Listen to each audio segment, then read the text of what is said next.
12th economics बेटा। जैसे कि प्रीवियस वीडियो में मैंने आपका chapter number 9 deficit demand and excess demand बेटा स्टार्ट किया है, जिसमें हम आपकी अनएम्प्लॉयमेंट के टाइप्स के बारे में पढ़ा रहे हैं बेटा। आज मैं इस वीडियो में आपकी अनएम्प्लॉयमेंट के 2 टाइप्स उठाऊंगी। नंबर 1 फ्रिक्शनल अनएम्प्लॉयमेंट और सेकंड है आपकी स्ट्रक्चरल अनएम्प्लॉयमेंट। अब फ्रिक्शनल अनएम्प्लॉयमेंट का मीनिंग क्या है? फ्रिक्शनल का मीनिंग है पार्ट, यानी कि थोड़े टाइम के लिए जो बेरोजगारी आती है उसको हम बोलते हैं फ्रिक्शनल अनएम्प्लॉयमेंट। ठीक है, चीजों को ध्यान से समझना। मान लो एक वर्कर है, एक इंडस्ट्री में काम कर रहा है, वो क्या चाहता है कि अब वो वहां से काम छोड़ना चाहता है, वो दूसरी जगह पर काम लेना चाहता है। तो ये कोई गारंटी थोड़ी है कि उसको तुरंत दूसरी जगह पर काम मिल जाए, तो उसको कुछ टाइम के लिए फ्री भी बैठना पड़ सकता है। ठीक है, तो जो टाइम पीरियड के लिए वो फ्री बैठेगा तो वो उसका फ्रिक्शनल अनएम्प्लॉयमेंट का टाइम हो जाएगा।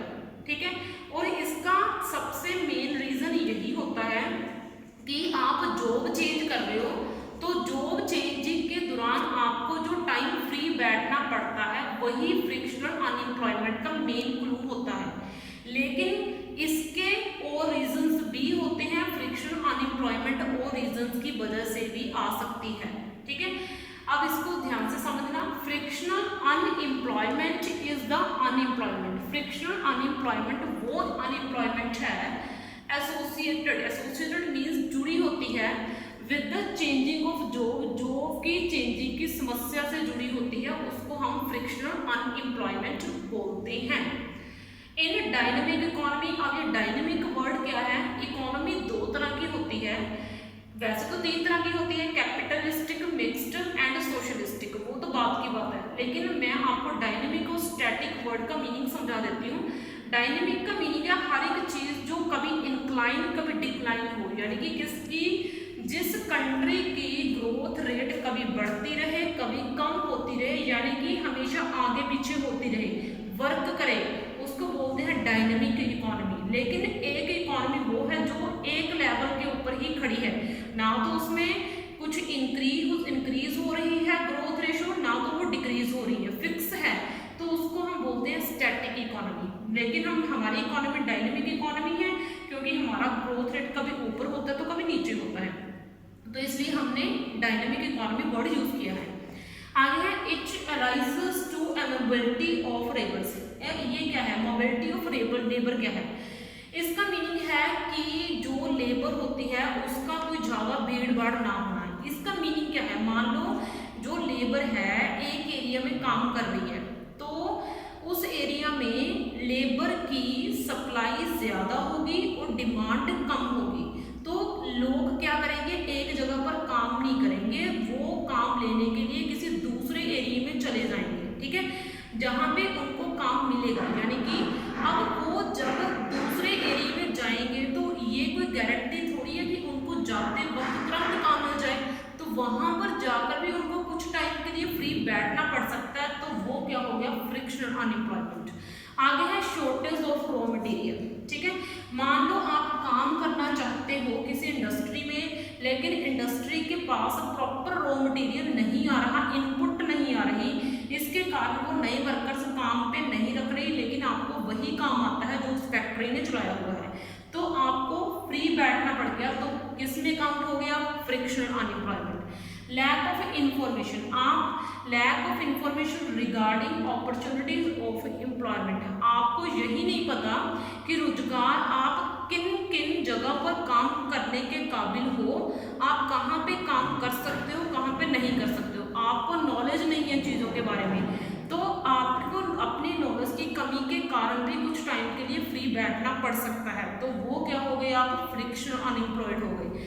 Where and tear of machinery, आप किसी मशीनरी के ऊपर काम कर रहे हो, तो मशीनरी जो है आपकी वो टूट गई या फिर उसका कोई स्पेयर पार्ट खराब हो गया, तो उसको ठीक करवाने के लिए जो टाइम के दौरान आप फ्री बैठोगे वो क्या हो गया? आपकी frictional unemployment. Tendency of workers move from one two other, ये मैंने आपको बता दिया कि आप एक जॉब छोड़कर दूसरी जॉब लेना चाहते हो, तो आपको जो फ्री टाइम बैठना पड़ेगा वो क्या हो गया? आपका फ्रिक्शनल अनएम्प्लॉयमेंट। ठीक है, अब देखो बेटा, मैं आपके लिए बात कर रही हूँ स्ट्रक्चरल अनएम्प्लॉयमेंट की। स्ट्रक्चरल अनएम्प्लॉयमेंट का मीनिंग है कंट्री में कुछ चीज़ों की स्ट्रक्चर चेंज कर दी गई है और इसके कारण आपको काफ़ी लंबे टाइम तक फ्री बैठना पड़ रहा है, ठीक है। तो इसको बोलते हैं स्ट्रक्चरल अनएम्प्लॉयमेंट। मान लो आप ना किसी एक खास प्रोफेशन से जुड़े हुए हो, ठीक है, किसी खास कंपनी से आपने ट्रेनिंग ली हुई है, आप सालों से उसमें काम कर रहे हो और एकदम से डिसीजन आ गया कि वो इंडस्ट्री बंद कर दी गई है, ठीक है। लेकिन आपको मान लो स्पेशलिस्ट हो, आपको वही काम आता था, आपको और कोई नया काम फिलहाल ही नहीं आता। तो जब आपको उस इंडस्ट्री से निकाल दिया गया तो आप काफ़ी लंबे समय तक अनएम्प्लॉयड रहोगे।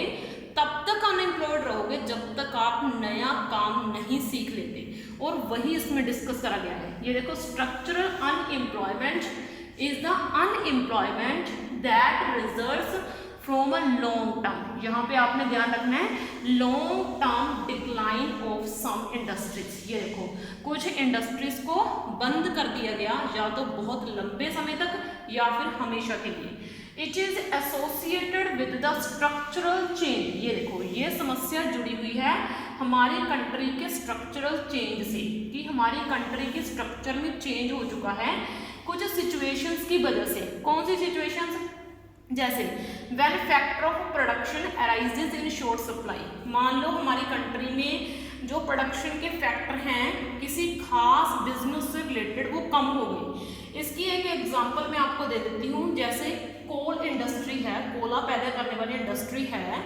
हमें पता है कि हमारी कंट्री में कोयले की समस्या जो है शुरू से रही है, तो इलेक्ट्रिसिटी है उसको पैदा करने वाले बहुत से यूनिट्स जो है कोयले के कमी के कारण बंद कर दिए गए हैं। तो उसमें जो काम करने वाले लोग थे वो काफ़ी लंबे समय तक या तो बेरोजगार रह गए या फिर हमेशा के लिए बेरोजगार बिठा दिए गए।